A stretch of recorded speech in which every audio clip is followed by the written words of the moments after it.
this point with concluding remarks, but they can start off a little differently. As I said earlier, y'all have had the opportunity to be asked a lot of questions.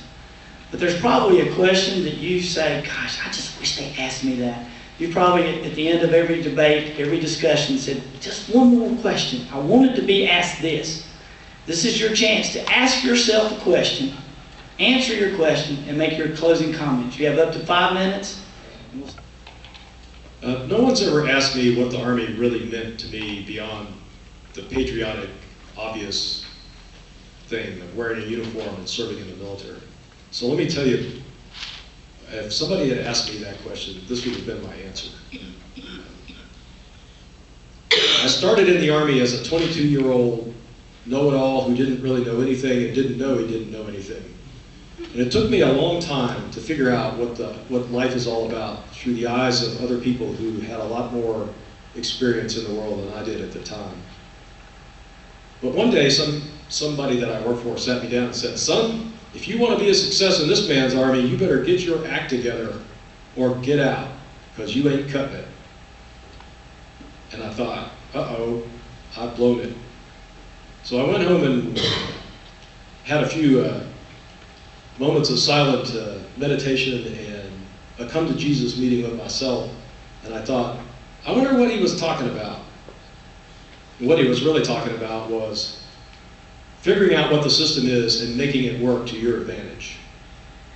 I figured out what the system was in the Army, enough to make up for the time that I lost before I figured it out, which was about 8 years into it. I figured out what America was all about because the Army taught me how to live with people that I didn't know anything about, had never been around, but were Americans just like me. That lesson, how to respect other people and how to judge them solely on the basis of how good they are at their job, has started me down the road to understanding what America really means. And if somebody had asked me that question, that's the way I would have answered it. The most important lesson in life. Now, I think the government has two roles. One is to improve the lives of the people of this country, and the other is to defend this country. And I think Congress has a big chunk of those responsibilities. Improving our lives means that you have a Congress that works for us, as the Constitution intends.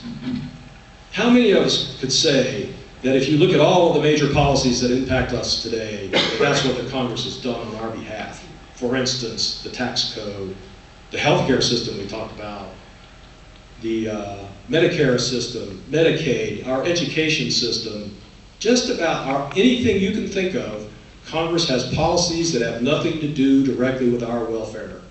They have to do with the welfare of the people who created the policies, working hand in glove with the Congress, and guess who got left out in the cold? That'd be us. The only thing that needs to change is we need to come in from out of the cold, and you need a congressman that can help do that.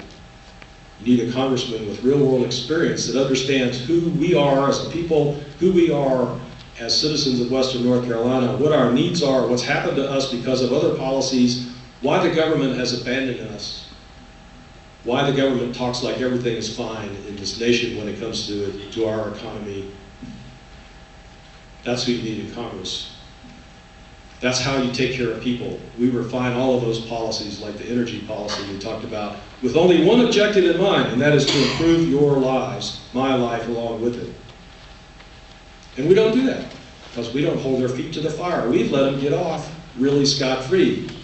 So they've taken advantage of all those things that John was talking about, the constitutional privileges and prerogatives and responsibilities, and they've built themselves a really nice, cushy little empire. And in some cases, they might have done some good for somebody, but mostly it's themselves, the lobbyists, and the special interest groups. That needs to change. There's nothing wrong with the Congress. I mean, after all, it's the venerable institution created by the founders and reflected in the Constitution. You just need a leader that goes to the Congress that knows how to get the Congress to work on your behalf. That's the solution to that. To take the skills of leadership and an understanding that you have innately developed over the course of your life to the halls of Congress and say, I'm here to help the people of Western North Carolina, and I need you to help me do that. And in exchange, I'll help you accomplish whatever it is that makes sense for the Republican leadership of this nation to improve all the lives of all Americans. That's what serving in Congress means.